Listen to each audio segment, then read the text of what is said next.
प्यारे दोस्तों, एक बहुत बड़ा शेर बच्चे को खाने क्यों आया था और ऐसा कौन सा राज उसने बताया जिसे सुनकर सब लोग चौंक गए। ऐसा शानदार, हैरान कर देने वाला वाकया आपने अब तक नहीं सुना होगा। बहुत ही खूबसूरत वीडियो है, इसे आखिर तक जरूर सुने।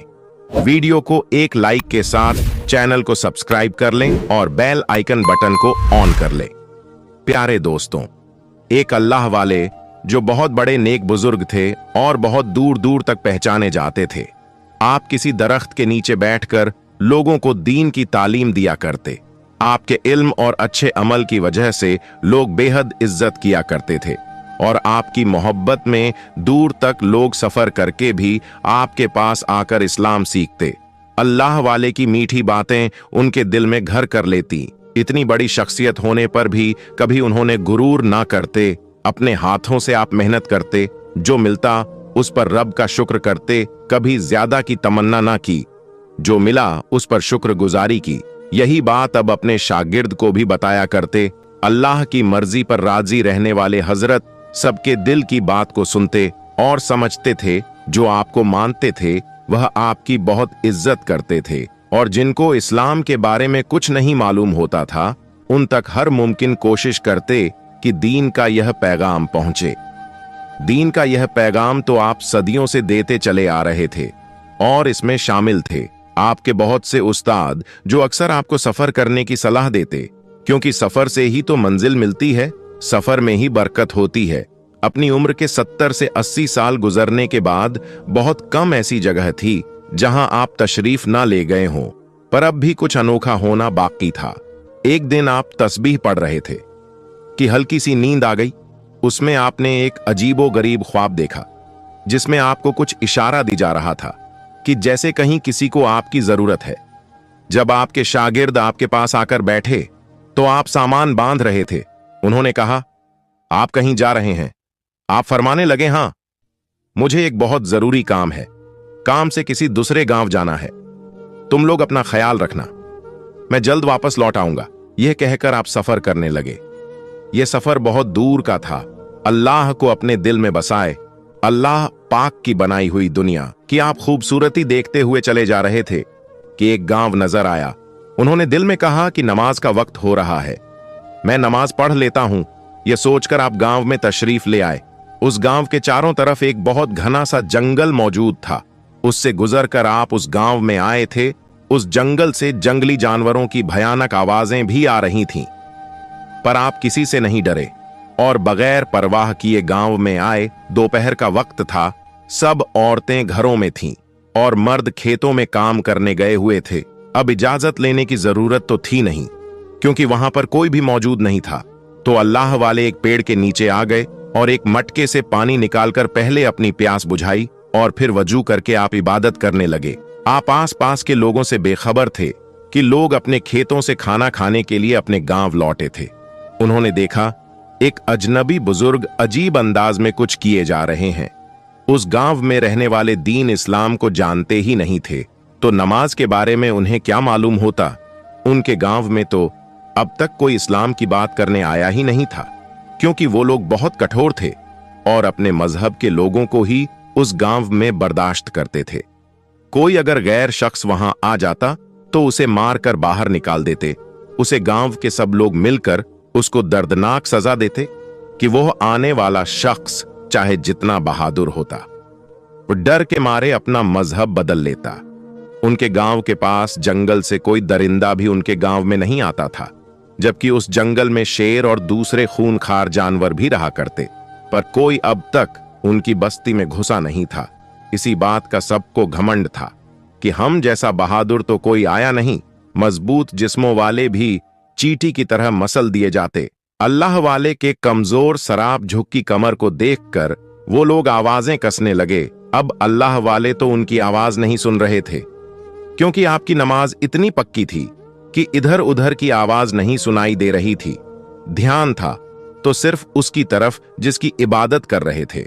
जब बहुत देर तक आप नमाज पढ़ते रहे तो उनमें से एक आदमी कहने लगा, यह आखिर दरवेशी लिबास में कौन है? इनसे कहो यह उठे और बताएं कि यह कौन सा काम है जो खत्म होने का नाम नहीं ले रहा। उनमें से एक शख्स अल्लाह वाले के पास आया और चीख कर बोला, ए बूढ़े रुक जाओ, जो कुछ कर रहे हो इस काम से तुम नहीं रुके तो हम बहुत बुरा करेंगे। पर आपको उसकी आवाज नहीं आई, वह चिल्लाता रहा, लेकिन आपके कान सुन नहीं रहे थे। अब जब आपने नमाज पढ़ ली तो उन लोगों की तरफ सवालिया नजरों से देखने लगे कि यह लोग क्या कह रहे हैं और क्या कर रहे हैं। आपने कहा, भाई क्या हुआ, तुम लोग क्या मुझसे कुछ पूछ रहे हो? तो उन्होंने कहा, अब तक इतनी देर से चिल्ला रहे हैं, तुम्हें आवाज नहीं आई? आपने कहा, बा खुदा मुझे आवाज नहीं आई। ये बताओ यह काम क्या कर रहे हो? आप मुस्कुराए और कहा, मैं नमाज पढ़ रहा हूं। एक अल्लाह को मानने वाले इबादत इसी तरह करते हैं। अब वो लोग जो कि अपने उस दीन के अलावा कोई और दीन मानते ही नहीं थे, सिर्फ उन्होंने इस्लाम के बारे में ऐसी बातें सुनी तो उनका खून खोल गया। वह सोचने लगे, खुदा तो वह होता है जो दिखाई देता है, जो सामने होता है, उससे मांगकर पता चलता है कि हम किससे मांग रहे हैं।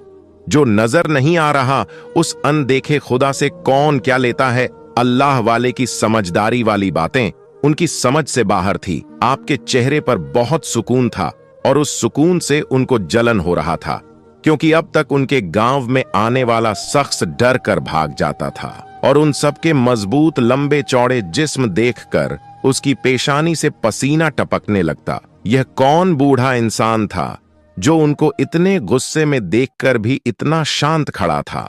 वो लोग अल्लाह वाले की बातें सुनकर गुस्से से पागल हो गए कि बेअदबी और लान तान करने लगे। कोई कहता, एक तो इतने बूढ़े हों, इतने कमजोर जिस्म के साथ सफर कर रहे हैं, कैसे करने लगे?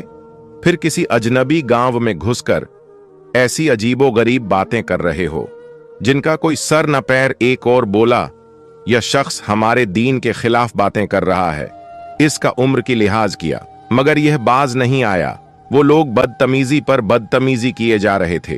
कोई आप पर आवाजें कसते थे तो कोई आपको धक्के देने की धमकियां देता। उनके जुबानों से बेअदबी और मजाक के जुमले निकलते जा रहे थे और उनके दिल अल्लाह वाले की बातों को सुनने के लिए बिल्कुल बंद हो चुके थे। अल्लाह वाले ने सब्र से सबकी बातें सुनी, मगर आपकी नजर में नरमी और दिल में सबके लिए मोहब्बत थी। अब एक लंबा चौड़ा ताकतवर आदमी आपके सर पर आ गया और कहा, इस बूढ़े को तो मैं एक उंगली से उठाकर बाहर फेंक देता हूं।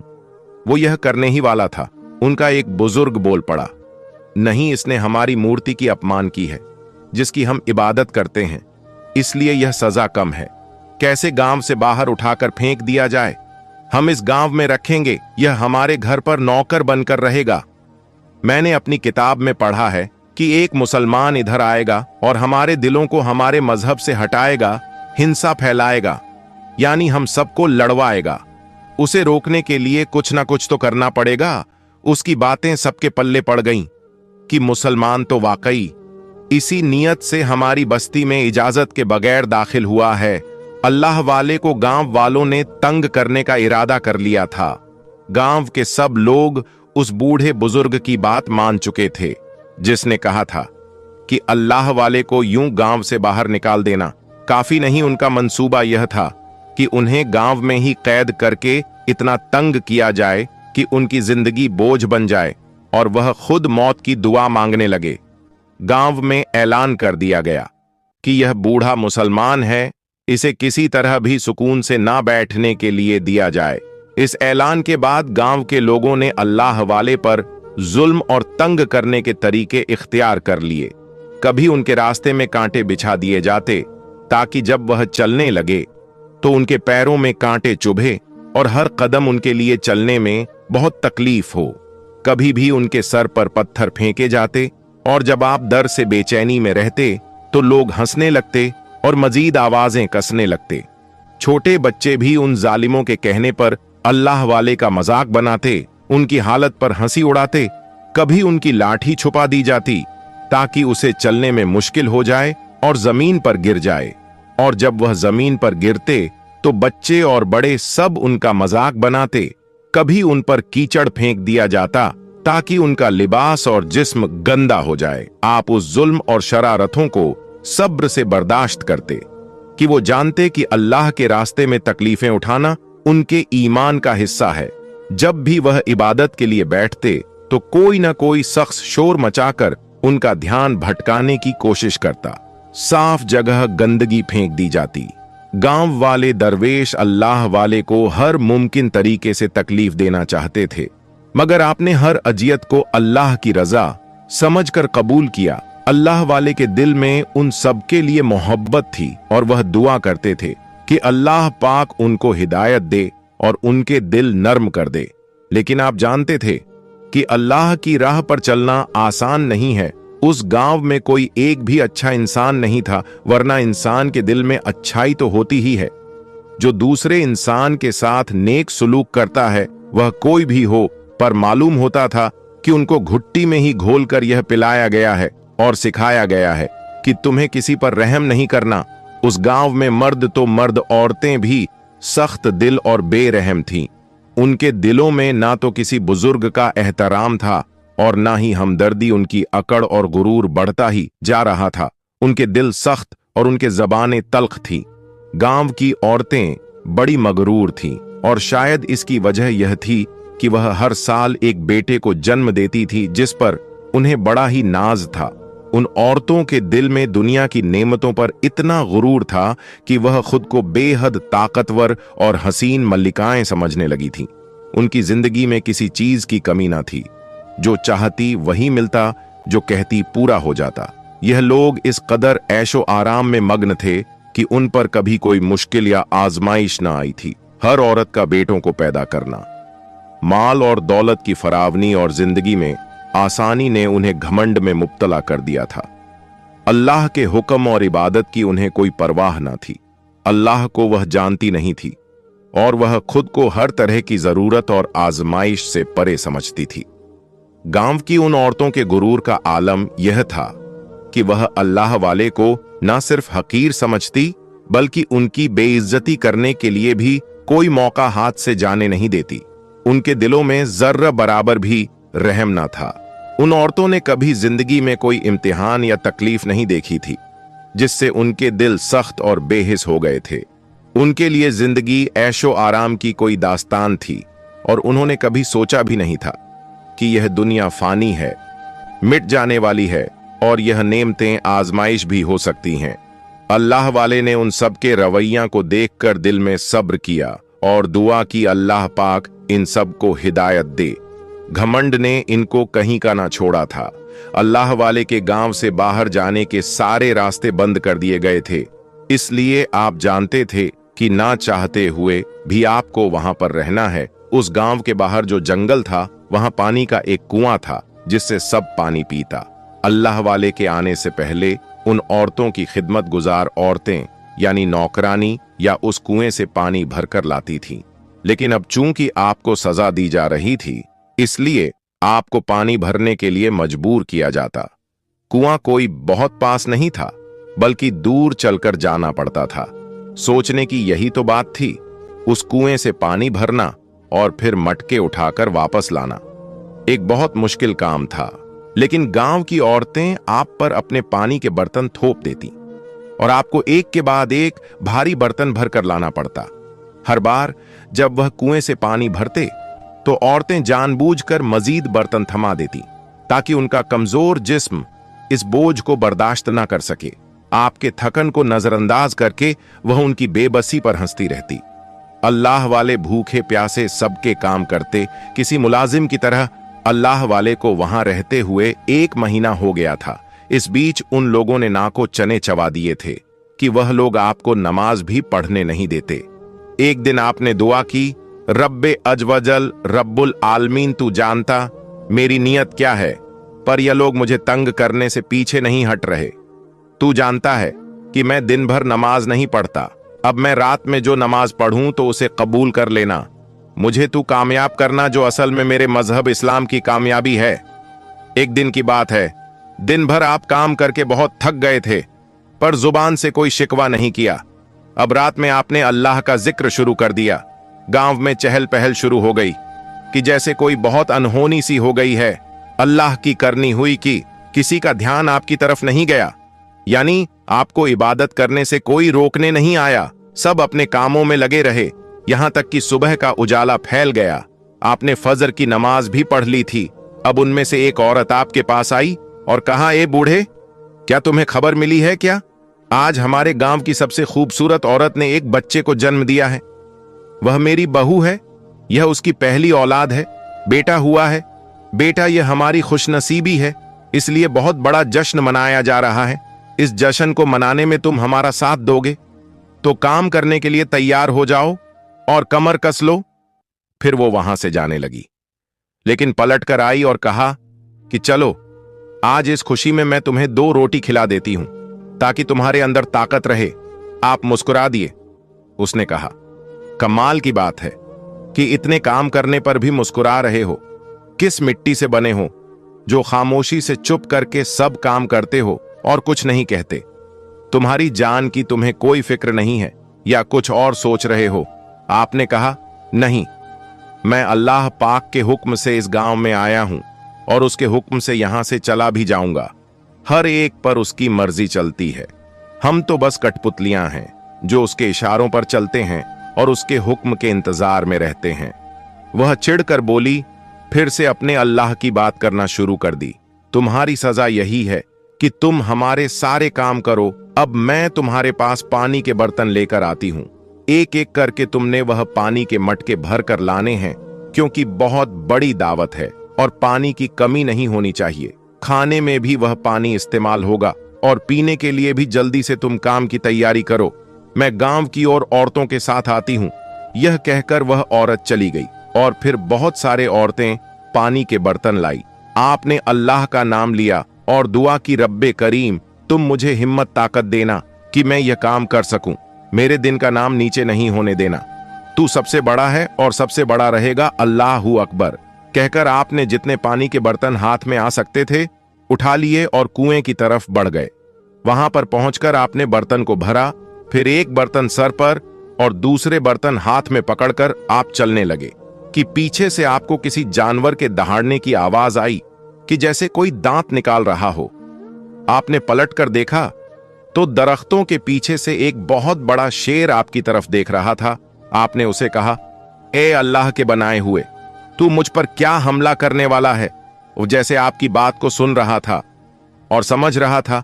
उसकी आंखों में कोई राज था, पर बेजुबान बोलता कैसे? बस वहां खड़ा रहा और शेर की आवाज में कुछ ना कुछ कहने की कोशिश करता रहा।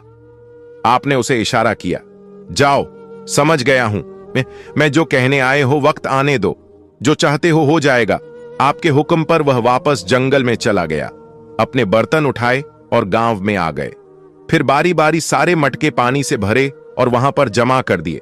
औरतें बड़ी हैरान थीं कि एक बूढ़ा कमजोर शख्स जवानों की तरह, बल्कि जवानों से भी बढ़कर किस तरह फुर्ती से काम करता है। बगैर खाए पिए हमें तो इतनी ताकत नहीं रहती, ना ही हमारे मर्दों में, बल्कि हमारे मर्द तो किसी काम के नहीं है। वही औरतों का शिकवा जो हमेशा मर्दों से होता है। अच्छा है, इस बूढ़े की शक्ल में हमें एक काम करने वाला नौकर मिल गया है। यह काम हो चुका था। आपने कहा, कहो और क्या काम करवाना है? हंसकर कहने लगी, बड़ी ताकत है तुम्हारे अंदर, बस अब जश्न शुरू होने का इंतजार करो। वह हंसती हुई अपने घर जाने लगी कि एक औरत के चीखे मारने की आवाज आई, बचाओ, मेरे बच्चे को बचाओ, ये शेर मेरे बच्चे को उठाकर ले जा रहा है। मर्दों ने भी आवाज सुनी थी। पूरा गांव दौड़ता हुआ उस घर की तरफ आ गया जहां से औरत के चीखने और दहाड़े मारकर रोने की आवाजें आ रही थीं। लेकिन जब तक वो लोग वहां पहुंचते, वो शेर जो जंगल की तरफ से आया था उस बच्चे को उठाकर ले गया। ये वो नई नवेली मां थी जो उस औरत की बहू जिसने बेटे को जन्म दिया था, और उसी खुशी में जश्न मनाया जा रहा था। पर अब तो कोई जश्न नहीं था, सारी खुशी खत्म हो गई थी। शेर उस बच्चे को उठाकर ले गया था। वह 1 दिन का बच्चा था। मां की तो गम से कलेजा फटा जा रहा था। उनके घर की खुशी की जगह मातम हो रही थी। वह सब एक दूसरे को मदद के लिए पुकारने लगे। मर्दों ने लाठियां उठाई और जंगल की तरफ दौड़े। उनमें वह ताकतवर मर्द भी था जिसने अल्लाह वाले को उठाकर गांव से बाहर फेंकने की धमकी दी थी। वो सब जंगल की तरफ गए। कुछ देर के बाद नाकाम वापस लौटे और कहा, हमें शेर तो नहीं दिखाई दे रहा। वह तो ऐसे गायब हो गया जैसे गधे के सर से सींग लगता है। उसने बच्चे को खा लिया है। ये कहने की देर थी कि मां ने चीख मारी और बेहोश हो गई। सब औरतें उसे संभालने में लग गई। उतने में अल्लाह वाले ने कहा, क्या मैं तुम लोगों की कोई मदद कर सकता हूं? औरतें जो पहले ही अल्लाह वाले से चढ़ती थीं, कहने लगीं, तुम अपनी हालत तो देखो, सेहत देखो, और मदद करने की बात करते हो। हमारे गांव के ताकतवर हटे कट्टे मर्द नाकाम होकर आ गए और तुम कहते हो कि तुम हमारे काम आऊंगा। क्या तुम्हारे अंदर इतनी हिम्मत है कि एक शेर से मुकाबला कर सको? वो बूढ़ा जिसने अल्लाह वाले के लिए सजा रखी थी, वह कहने लगा, चलो हम अपने माबूद से मांगते हैं, हमारी मूर्ति हमारी बात सुनेगी। सब गांव वाले हाथ जोड़कर मूर्ति के सामने खड़े हो गए और पुकारने लगे, तुम हमें देने वाली हो, हमारी मुश्किल को आसान कर दो। मां भी हाथ जोड़े फरियाद कर रही थी, इस उम्मीद पर कि सालों से उस मूर्ति की इबादत करते आ रहे थे और अब तो सबसे ज्यादा जरूरत थी, क्योंकि पहली बार जंगल का शेर उनके गांव में घुसा था, वरना ऐसा तो पहले कभी ना हुआ था। खुद पर इस कदर भरोसा था कि तगड़े मर्द भी बेबसी से खड़े बस सोच ही रहे थे, क्या किया जाए। तो उधर मां का जिगर छलनी हो गया था। यह कैसे हो गया कि वह शेर हमारे बच्चे को तर निवाला समझकर ले गया, बस वो उसे खाए नहीं, उसकी जिंदगी बख्श दो। उसके दिल से यही दुआ निकल रही थी। अल्लाह वाले गहरी नजरों से उन सबको देख रहे थे और उन सब की दुआ को सुन रहे थे, लेकिन बीच में बोलते तो वो लोग बिगड़ जाते और आप पर गुस्सा निकालते। बहुत देर तक वो लोग हाथ जोड़े खड़े रहे, कोई रो रहा था, कोई मिन्नतें कर रहा था, यहां तक कि वो बूढ़ा उस मूर्ति से बार बार कहता कि मैंने तुम्हारे लिए क्या कुछ नहीं किया है, आज मेरे गांव की इज्जत का सवाल है, रहम कर दे, रहम कर दे। ऐसा लग रहा था दुआ का कोई असर नहीं होगा।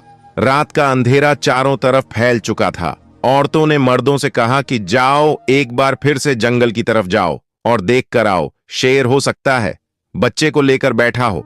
वैसे इस पहर जबकि जंगल खौफनाक हो गया था, जंगल में जाना चाहा पर दरिंदों की भरमार थी, किसी खतरे से खाली नहीं था। अब तक तो इस बात पर उनको घमंड था कि हमारे होते हुए कभी हमारे गांव में कोई जंगली जानवर भटका नहीं, पर एक शेर ने उनके गांव में आकर उनका बच्चा उठाकर ले गया। यह तो साबित कर दिया था कि अब कुछ भी हो सकता था। दिल को उन्होंने कड़ा किया, क्योंकि इज्जत का सवाल था और बहादुरी का ताकत आज नहीं दिखाते तो कब दिखाते। मर्द फिर से जंगल की तरफ गए, लेकिन ढूंढने पर भी वो शेर उन्हें नहीं मिला, बल्कि सिर्फ उसके दहाड़ने की आवाज आ रहा था। वो जहां उसकी आवाज आती वहां जाते, पर वह वहां होता ही नहीं, गायब हो रहा था या उनसे खेल खेल रहा था। तलाश करने पर भी वह नजर ही नहीं आया। वह सब थके हारे वापस आ गए। यहां पर औरतें मातम करने लगीं। शोक का समा था, जहां अभी खुशी की लहर दौड़ रही थी, अब वहां पर किसी की मौत हो गई हो ऐसा लग रहा था। जाहिर सी बात है, शेर ने अब तक बच्चे को खा ही लिया होगा। सबका यही ख्याल था। अल्लाह वाले जो उनके जुल्म पर भी उनके लिए बद दुआ नहीं कर रहे थे, बल्कि दुआ दे रहे थे, या अल्लाह, यह क्या मामला है, क्यों इनके साथ यह सब हो रहा है? तू कर्म कर दे, कर्म करने वाला है। तो आप दुआ करने लगे कि वही औरत जो आपका मजाक उड़ाती थी, वो आपके पास आई। उसने कहा, तुम अपने रब से दुआ मांग रहे हो, हमारे लिए भी दुआ करो। पहली बार उसने अल्लाह वाले के आगे हाथ जोड़े थे। कहने लगी, हम बर्बाद हो गए, हमारे अपने खुदा ने अब तक हमारी नहीं सुनी, लेकिन मैं तुम्हारे आगे अब मिन्नतें करती हूं कि जो भी तुम्हारा रब है उसे कहो हमारा बच्चा वापस कर दिया जाए। उस औरत के कहने पर गांव के मर्द चीखने लगे, कहां क्या बक रही हो, इसका रब हमारा क्या काम कर सकता है, जब हमारा दिखने वाला रब हमारे काम नहीं आ रहा। अल्लाह वाले ने कहा, क्या मैं कोशिश कर सकता हूं? बच्चे को लाने की कोशिश सब तो मना ही कर देते, लेकिन उस औरत ने जल्दी से कहा, हां, अगर आपके अंदर हिम्मत है तो जाइए, मेरे बच्चे को वापस ले आइए, मैं आपका यह एहसान जिंदगी भर नहीं भूलूंगा। अल्लाह वाले ने कहा, इससे पहले कि मैं जंगल की तरफ जाऊं, मैं अल्लाह का नाम लेना चाहता हूं, उसकी इबादत से ही मदद मांगना चाहता हूं। आज तो उन्हें कोई रोकने वाला नहीं था, क्यों सबकी जान पर बनी हुई थी। आपने रब के हुजूर अपनी हाजत पेश की, जो मुश्किल है वह आसान हो जाए। उसके बाद अपनी लाठी उठाई और थैला लिए जंगल की तरफ चलने लगे। वह आदमी जिसको अपनी ताकत पर बड़ा गुरूर था, उसने कहा, मैं भी साथ चलता हूं। आपने कहा, चलो तुम भी देख लेना। कुदरत का करिश्मा। वह हंसने लगा और कहा कि मैं तुमसे कितना ऊंचा हूं, कितना लंबा हूं। मुझसे जो काम ना हुआ वह तुम जैसे कमजोर बूढ़े से कैसे होगा। चलो देखते हैं तुम्हारी औकात। उसके बाद वह आपके साथ जंगल की तरफ चल पड़ा। जंगल में आप कुएं के पास खड़े हो गए और लाठी जमीन पर थक थक कर मारने लगे। फिर कहा, जंगल के राजा, तू मुझे सुन सकता है, जहां भी है मेरी आवाज सुने तो यहां आ, तेरा कुछ नहीं बिगाड़ा जाएगा। तू बस उस मासूम बच्चे को हमारे हवाले कर दे। मैंने तुझसे कहा था कि जो रब देता है वह तुझे रिस्क करीम देगा, जो बहुत ज्यादा रिस्क अता करेगा, पर तूने गांव के बच्चे को ही उठा लिया जो आज ही पैदा हुआ है। यह ठीक नहीं है। ये लोग खुश थे, इनकी खुशी को तूने खत्म किया है। ऐसा मत कर। तू एक अल्लाह को मानने वाला है और वही तुझे खिलाता पिलाता है। अब तक किसी के सामने नहीं आया, तो अब क्यों आ रहा है? इनको क्यों तंग कर रहा है? आप ऐसे बातें कर रहे थे जैसे वह शेर वहीं खड़ा सुन रहा है। वह शख्स जोर जोर से हंसने लगा। उसने कहा, हो गया तुम्हारा तमाशा, अब वापस चले। उस शेर ने बच्चे को खा लिया है। मां को सब्र करना ही होगा। आपने कहा मां सब्र करेगी, लेकिन वह उससे ज्यादा शुक्र करेगी, क्योंकि उसका बच्चा वापस आएगा। उसकी खुशी उसे छीनी नहीं जाएगी। कैसे आएगा वो शेर? तुम्हें नहीं सुन रहा वो। अब उस शख्स को क्या बताए कि क्या कुछ देखा है आपने और क्या कुछ समझ लिया है। शेर उस वक्त सामने क्यों नहीं आया? इसमें भी हिकमत थी, उसमें भी एक राज पोशीदा था जो आप उसके सामने उस वक्त तो खोल नहीं सकते थे। हर काम वक्त पर ही अच्छा लगता है और जिसमें अल्लाह की रजा होती है वही काम बेहतरीन होता है। आपने उसकी बात सुनकर कहा, हां सही कहा तुमने, वह नहीं आएगा, चलो वापस चलते हैं। तंजिया मुस्कुराहट से उसने आपको देखा। आपने उसे नजरअंदाज किया और लाठी टेकते हुए गांव वापस आ गए। आप खाली हाथ थे, बच्चा आपके हाथ में नहीं था। मां भागती हुई आई। उसने कहा, मैंने आप पर भरोसा किया और आप बड़ी उम्मीद दिलाकर जंगल गए थे। यह क्या? कहां मेरा बेटा कहां है? आपने कहा, फिक्र मत करो, वह आ जाएगा। वो इतना छोटा बच्चा है, कल का पैदा हुआ बच्चा चलकर आएगा नहीं, वह शेर उसे लेकर आएगा। किसी को आपकी बात पर यकीन नहीं आ रहा था। यह बूढ़ा तो पहले दिन से ही ऐसी बातें करके हमारा दिमाग खराब कर दिया है। इसकी फजूल की बातों की वजह से हम सब इस मुसीबत में गिर गए हैं। अब क्या करना चाहिए? आपने कहा, सुबह होने का इंतजार करो। अब तो अंधेरा हो गया है और अंधेरे में तो कुछ भी नजर नहीं आएगा। यह बूढ़ा तो बड़े दावे कर रहा था, बड़ा आया था। एक दरिंदे को हुक्म देने वाला वह शख्स कहने लगा, पता है इसने क्या किया? यह तो हवा में ऐसी बातें कर रहा था जैसे वह शेर इसकी बात सुनकर सर झुकाकर इसके पास चलकर आएगा, जैसे वह इसका कोई नौकर है। अल्लाह वाले ने कुछ नहीं कहा। उन्होंने कहा, चलो अभी घर चलते हैं, फिर सुबह हम उसको ढूंढने जाएंगे। मां चिल्ला उठी। उसने कहा, तुम्हारी रात तो गुजर जाएगी, मेरा क्या होगा? मेरा तो सब कुछ लुट गया। वो शेर बहुत खूनखार है, सुबह तक उसे मौका क्यों दे रहे हो? तो क्या करें? उसका शौहर चिल्ला उठा, क्या करें? हमने पूरा जंगल छान मारा, वह शेर हमें नजर नहीं आया, उसकी आवाज आती भी रही। अब तुम यह बात मान लो, तुम्हारा बच्चा बच जाएगा। नहीं, तुम्हारे दिल की तसल्ली के लिए फिर भी हम सुबह जरूर जाएंगे। उसने कहा, तुम लोग कैसे लोग हो? एक तो मेरे बच्चे को उसने उठा लिया। अरे अभी वक्त है। उतने में अल्लाह वाले बोला, बेटी मेरी बात सुनो, तुम्हारे बच्चे को कुछ नहीं होगा। सुबह तक तुम्हारे बेटे को वह शेर खुद लेकर आएगा। तुम भरोसा रखो। किस पर भरोसा रखूं? उस खुदा पर जिसको मैंने पूजा, जिसकी इबादत की है, और यह मेरे दिल के दर्द को नहीं समझ रहा। मेरे जिगर के टुकड़े को वो शेर ले गया और आप कहते हैं यकीन रखो। तुम उस पर यकीन नहीं रखो जिसको तुमने हमेशा माना है। तुम मेरे रब पर यकीन रखो जो तुम्हारा भी है। वो अल्लाह है। अगर यकीन कर लिया तो फिर क्या वो अल्लाह मेरी सुनेगा? हां, वो सुनेगा, वह जरूर सुनेगा। तो ठीक है। वो शेर वापस आ जाता है और मेरे बच्चे को कुछ नहीं होता, जरा सी भी खरोच नहीं लगती, तो मैं तुम्हारे रब पर ईमान ले आऊंगी। अल्लाह वाले ने उसको तसल्ली के अल्फाज बोल तो दिए थे, पर आपने अल्लाह ताला से दुआ भी लाजमी करनी थी। अल्लाह ताला से आपने दुआ करना शुरू की। आपकी आंखों में आंसू आ गए थे। एक अल्लाह से दुआ मांगते हुए आपको सब देख रहे और मजाक भी बना रहे थे। ये क्या चुपके चुपके मांग रहे हैं? अल्लाह वाले की आंखों के सच्चे आंसू गवाही थे। इस बात की आप सबके लिए कितने फिक्रमंद हैं। अब रात तो बहुत ही बड़ी थी, क्योंकि गम की रात बड़ी ही होती है, लेकिन गम के बाद स्याही मिट जाती है, अंधेरा खत्म हो जाता है और रोशनी आ जाती है। सुबह हुई तो आपने उन सबके सामने ही इबादत की और वह कुछ कह नहीं सके, पर वह आदमी आपको गौर कर देख रहा था कि यह तस्बीह पढ़ते जा रहे हैं, कितनी बेबाकी से कितने निडर हैं। उसका दिल जल रहा था कि जिसने आपको सजा दी थी, आप जिस तरह अल्लाह की माला झप रहे थे, उसके तन बदन में आग लग रही थी। उसने फिर से सबके कानों में जहर डाला कि देखो, यह शख्स अपनी मनमानी कर रहा है, हमारे सामने यह इबादत करते जा रहा है और हम कुछ नहीं कहते। अब बहुत हो गया है।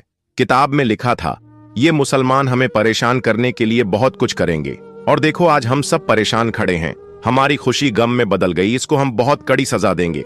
वह सब गुस्से में आपकी तरफ बढ़ने लगे कि शेर के गुहारने की आवाज आई। वो डर कर पीछे हटे। वो वहीं बड़ा सा शेर बच्चे को अपने दांतों में दबाए वहां पर खड़ा था, उन सबको खूनी नजरों से देख रहा था, जैसे बच्चे की जगह अब उन सबको खा जाएगा। वो लोग डर के मारे पीछे हटने लगे। सारा गुरूर खाक में मिल गया था। अल्लाह वाले मुस्कुराए और शेर के पास आकर कहा, लाओ, इस बच्चे को मेरे हवाले कर दो, यह तुम्हारा खाना नहीं है। तुम्हें इस बच्चे के पैदा होने की खुशी में बहुत सारा खाना खिलाया जाएगा, बस इसे मत खाओ। किसी मां का दिल है, ये मां को दुख नहीं दो। आपके बात पर वह दांत दिखाने लगा, जैसे जिद कर रहा हो कि यह बच्चा मैं नहीं दूंगा। आपको जलाल आ गया। आपने कहा, तुम मेरी बात नहीं मानोगे। जो कुछ उसके दिल में था अल्लाह सब जानता था। उसने सब कुछ क्यों किया था। आंखों की कहानी पढ़ रहे थे अल्लाह वाले पर जो उसने किया। यह बात आपको अच्छी नहीं लगी। आपके हुक्म पर वह धीरे धीरे चलता हुआ आपके पास आया और बहुत ही अदब से वह बच्चा आपके हाथ में दे दिया। अल्लाह वाले ने झुककर बच्चे को अपनी गोद में लिया और प्यार से देखने लगे। बच्चे को चेहरा चमक रहा था, जैसे वह अल्लाह वाले की निगाहों को पढ़ रहा हो। अल्लाह वाला ने उस बच्चे को अच्छी तरह से देखा कि कहीं चोट तो नहीं लगी या उसे कोई खराच तो नहीं आई थी। शेर उसे खाने थोड़ी गया था, उसके पीछे एक राज था। आपने उस बच्चे को मां के हवाले कर दिया और कहा, लो तुम्हारा जिगर का टुकड़ा, इसे कुछ नहीं हुआ। बच्चे को मां को देकर आपने शेर से कहा, जाओ तुम्हारा काम हो गया। पर अब जो होने वाला था उसके बारे में तो कोई सोच भी नहीं सकता था। वो थोड़ा सा पीछे हटा, फिर तेजी से दौड़ने लगा और उस बूढ़े पर जिसने अल्लाह वाले को सजा देने का हुक्म दिया था उस पर छलांग लगा दी। वह अपने दांत को उसकी गर्दन पर रखकर उसका सारा खून पी जाता, उसकी बोटियां बोटियां कर देता, पर ऐसा ना हुआ। अल्लाह वाले किसी जवान आदमी की तरह दौड़ते हुए उसके पास आए और अपने दोनों हाथों से शेर को उठाकर जमीन पर पटक दिया। ऐसा पटका कि वो शेर किसी कमजोर जानवर की तरह बिलबिलाने लगा, जैसे उससे गुस्ताखी हो गई हो। आपने कहा, मैंने तुमसे कहा था ना, यहां से चले जाओ, किसी को कोई नुकसान नहीं पहुंचाना, पर तुमने इस शख्स पर हमला क्यों किया। वो बूढ़ा शख्स तो डरा सहम खड़ा था, जिसकी अभी जान चली जाती अगर अल्लाह वाले उस शेर को उठाकर जमीन पर फेंकते नहीं। आपके सवाल पर सब हैरान रह गए। जब वो शेर बोला, मैं इसके साथ वही कर रहा था जो इसने आपके साथ किया है। इसने आपको बहुत दर्द दिया है, तकलीफ दी है, नौकर बनाकर रखा है। मैं आपका गुलाम हूं। अच्छा, सिर्फ यही बात थी जिसकी वजह से तूने इस पर हमला किया। वह चुप रहा। आपने कहा, बोलो, क्या कोई और राज बताना चाहते हो। वह शख्स को घोरे जा रहा था। फिर आपके सवाल पर कहने लगा, क्या सुनाऊं अपने गमजदा दिल की दास्तान। मेरा एक ही बच्चा था जिसमें मेरी दुनिया बसती थी। इस गांव के पास के जंगल में रहने पर भी कभी मेरे दिल में ख्याल नहीं आया कि इन गांव वालों पर हमला करूं या इनको मैं खा लूं, क्योंकि मैं अपने बच्चे की मोहब्बत में इतना गुम था कि अल्लाह ताला मुझे खाना दे दिया करता था। कभी मैं इन गांव वालों के पास नहीं आया क्योंकि मुझे जरूरत महसूस नहीं हुई। मेरा पेट जंगल में ही रहकर भर जाया करता। मैं अपने बच्चे के साथ खुशी खुशी जिंदगी गुजार रहा था। उसकी शरारत भरी हरकतों को देखकर मैं जीता था। पर एक दिन यह आदमी इस बूढ़े को देखकर उसने कहा, यह शख्स जंगल में आया जबकि मैं शिकार के लिए अंदर जंगल में गया हुआ था और मेरा बच्चा वहीं पर खेल रहा था। यह शख्स मेरे बच्चे को मुझसे छीन कर ले गया। जब मैं वापस आया तो मेरा बच्चा गुम था। बहुत तलाश किया, सारा जंगल छान मारा, पर मेरा बच्चा मुझे कहीं नहीं दिखा। फिर सोचा बस्ती में जाकर देखता हूं, और जब मैं बस्ती की तरफ आया तो यहां भी मुझे मेरा बच्चा ना मिला। मैं अपने बच्चे की याद में खून के आंसू बहाया करता।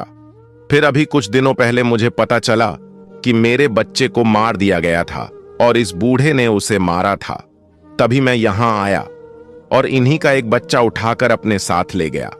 इसके बस्ती वालों ने इस बुरे काम से नहीं रोका, बल्कि इसके साथ मिल गए। इसलिए मैं वो बदला लेने आया कि मेरी औलाद को मुझसे दूर किया, तो मैं इनकी औलाद को भी इनसे अलग कर दूंगा और खा जाऊंगा। अगर आपका हुक्म ना होता तो मैं उसी वक्त इनके बच्चे को चट कर गया होता। अगर आप मुझे मना नहीं करते, वह किसी गुलाम की तरह आपके सामने था, जैसे कोई बच्चा अपने बड़े की बात मानता है। माफ कर दो, अल्लाह भी माफ करता है। अब तुम यहां से चले जाओ। तुम्हारा गम हल्का नहीं, लेकिन बदला ऐसे नहीं लेते। एक मां तड़पती और कोई नहीं। आपकी बात पर उसने एहतराम से सर झुकाया और वापस जाने लगा कि अल्लाह वाले एक बार फिर से फरमाने लगे, ठहरो, मैं तुम्हें कुछ देना चाहता हूं। तुम्हारा तोहफा बच्चे की मौत से लेकर अब तक उसने शिकार ना किया था। बस जो रूखा सूखा मिल जाता खा लेता, कि जिस दिन से उसके बच्चे को उठाया गया था वह जंगल में शिकार के लिए ही तो गया था। आपने अपने थैले में से एक बड़ा सा गोश्त का टुकड़ा निकाला। कोई सोच भी नहीं सकता था कि थैले के अंदर वह गोश्त का टुकड़ा होगा। आपने वह गोश्त उस शेर के आगे डाल दिया। लो, तुम्हारा खाना हमारी तरफ से ही तुम्हारे लिए इनाम है कि तुमने हमारी बात को माना और हमारे फरमाबरदार हुए। उसने सबके सामने वह गोश्त खा लिया और शुक्रिया के तौर पर आपके बहुत पास आकर कदमों को चूमने लगा। फिर वह जंगल की तरफ जाने लगा तो एक और कुदरत का करिश्मा तैयार खड़ा था। उस शेर का बच्चा उसका इंतजार कर रहा था। उसने अल्लाह वाले की तरफ देखा, जैसे बात को समझ ना रहा हो और समझ भी रहा हो। मशकूर निगाहों से अल्लाह वाले की तरफ देखने लगा।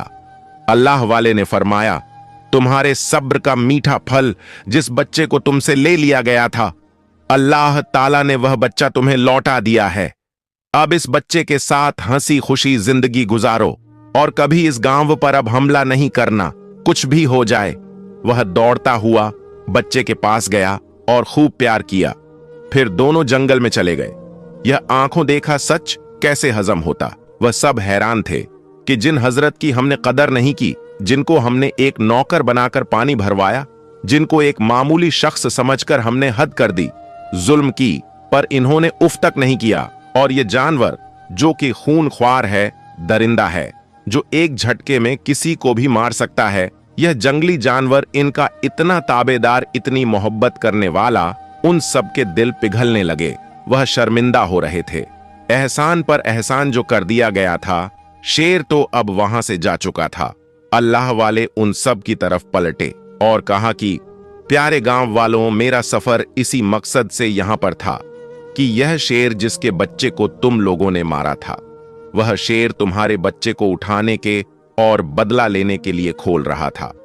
सवेरे मेरे उस्ताद ने मुझे हुक्म दिया कि तुमको समझाऊं।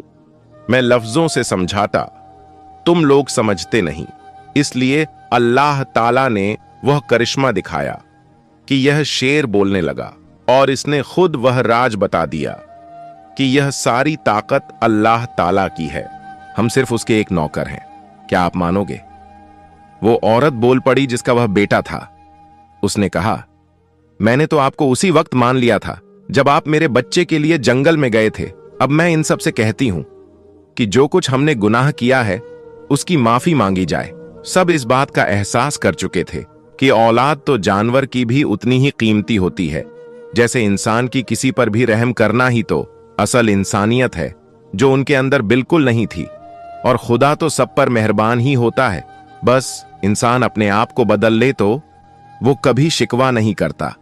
खुद पर और खुद की ताकत पर गुरूर करने वाले आज झुके हुए थे। सबने आपके सामने हाथ जोड़ दिए। उन्होंने जो कुछ देखा था उसको कभी अपनी जिंदगी में देखने का सोच भी नहीं सकते थे। वह तो गफलत में जी रहे थे। अपने आप को बड़ा मानने वाले और खुद की ताकत पर भरम रखने वाले आज एक जानवर के सामने जमीन पर आ गिरे थे। आपने कहा, मैं कोई माफ करने वाला नहीं हूं। मैंने वही किया जो मेरा मजहब कहते हैं, मेरा दीन कहते हैं। किसी को बद्दुआ ना दी जाए। मेरा दीन कहता है कि किसी से बदला ना लिया जाए। मेरा दिन कहता है धोखे का जवाब धोखे से ना दिया जाए। वे जो आपकी बातों को सुनना नहीं चाहते थे, आज दिलो जान से आपके हर लफ्ज को सुन रहे थे और अपने दिल और दिमाग में उतार रहे थे। उनके दिल में अब यही था कि हम इनके दीन में दाखिल हो जाएं, कि जिसमें किसी के साथ बुरा नहीं किया जाता, कि जिसमें जानवरों पर भी रहम किया जाता है और इंसान तो है ही सबसे अफजल। सिर्फ हमें सीधा रास्ता दिखाने के लिए इतने जुल्म बर्दाश्त करने वाले यह बुजुर्ग जिनको वह खोना नहीं चाहते थे, उन्होंने कहा हम अल्लाह को मान गए। पर वह शख्स जो अपने आप को बड़ा ही ताकतवर समझ रहा था और उन सबसे कहता था कि यह अल्लाह वाले तो बस यूं ही बातों के पुल बनाते हैं, उसने कहा मुझे लगता है कि यह शेर इस अल्लाह वाले का भेजा हुआ है, क्योंकि अब तक देखो शेर ने इस गांव पर हमला नहीं किया और ना ही हमारे पास आकर हमारे बच्चे को छीना। यह अल्लाह वाले के आने पर ही क्यों यह शेर यहां आया? उसकी इस बात पर वो बूढ़ा शख्स जिस पर शेर का हमला हुआ था हां में हां मिलाने लगा कि वह भी यही सोच रहा था कि इस वक्त ही वह शेर यहां क्यों आया। अल्लाह वाले ने कहा उस शेर ने तुम्हारे सामने सारी बातें की, अपने बच्चे के दुख को बयान किया और तुमने खुद उसके बच्चे को उसके साथ जाते हुए देखा, पर तुम्हें अब भी यकीन नहीं आ रहा कि वह शेर हमारा बुलाया हुआ नहीं था, बल्कि वह अल्लाह की तरफ से भेजा गया था। वो गांव वाले जिनको अल्लाह ताला ने तौफीक दिया था कि वह अल्लाह वाले की बात पर यकीन करे, उन्होंने कहा हम आपको मानते हैं। यह लोग माने या ना माने, अल्लाह वाले चुप थे। उनकी बातों से आपके दिल को सदमा पहुंचा था। अल्लाह ताला ने इतनी बड़ी निशानी दिखा दी थी, तब भी वह लोग नहीं मान रहे थे और समझ रहे थे कि आप ही जादूगर हैं और आपने उस शेर को मंत्र पढ़ के वहां बुलाया। जब किसी के मुंह से कुछ जुमले नहीं निकलते अपनी सफाई के लिए, तो फिर कुदरत इंतकाम लेती है। शेर को तो आपने ने वहां से भेज दिया था, उन सब की जान बचा ली थी, लेकिन इन बातों का जब कोई जवाब ना मिला तो आपने मामला अल्लाह पर छोड़ा और अपने कदम बाहर की तरफ बढ़ा दिया। तभी उस औरत की गोद में मौजूद बच्चा कलमा पढ़ना शुरू कर दिया। वह ऐसे कलमा पढ़ रहा था जैसे उसे कोई जात कलमा पढ़ा रही है, पर कोई दिख नहीं रहा था। सबके मुंह खुले के खुले थे कि जो बच्चा कल ही पैदा हुआ है और वह बगैर किसी के सिखाए गवाही दे रहा है कि अल्लाह एक है, अल्लाह के सिवा कोई माबूद नहीं। और जब उस बच्चे ने कलमा पढ़ा तो उसकी मां भी खुशी से चहकने लगी और कहा कि मैं भी अपने बेटे की तरह मुसलमान होना चाहूंगी, और इन लोगों को अगर कोई निशानी नहीं दिखती ना सही, पर मैं पूरे दिल से ईमान लाती हूं। जब कोई मर्द ना बोला तो वहां खड़ी औरतें कहने लगीं, हां हम अल्लाह को मान गए, अब हमें कलमा पढ़ा दीजिए, क्योंकि इससे बड़ी निशानी और नहीं होगी। मगर अल्लाह वाले अब भी उस बूढ़े की तरफ देख रहे थे, क्योंकि उसका कलमा पढ़ना बहुत जरूरी था। उसके चेहरे पर रंग आ रहे थे, जा रहे थे।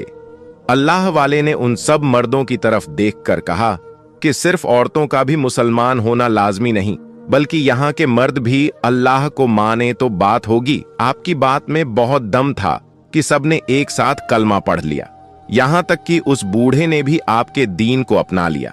यह काम कोई जोर जबरदस्ती पर नहीं हुआ था, बल्कि अल्लाह ताला के होने का सबूत हर एक चीज ने दिया था। आपने मुस्कुराते हुए फिर उस बच्चे को गोद में लिया और उसके कान में अजान दिया। अजान की आवाज इतनी खूबसूरत थी कि सबके दिल पुरनूर हो गए। सारी बस्ती और जंगल जगमगा गया, गुरूर खत्म हो गया, आजिज और अदब आ गया। उस गांव के पहले मुसलमान बच्चे का इस्लामी नाम भी आपने रखा और उन सबको दुआ दी। आज सही मायनों में वहां जश्न मनाने का मौका था, क्योंकि दिल और चेहरों पर सच्चाई का रंग बिखर गया था। अल्लाह ताला ने जो काम आपको सौंपा था वो काम करके आप फिर से अपने गांव की तरफ चले गए, वही जगह जहां पर आपके शागिर्द आपका इंतजार कर रहे थे। प्यारे दोस्तों, आज का वाकया कैसा लगा हमें कमेंट में जरूर बताएं। मिलते हैं अगले वीडियो में। खुदा हाफिज।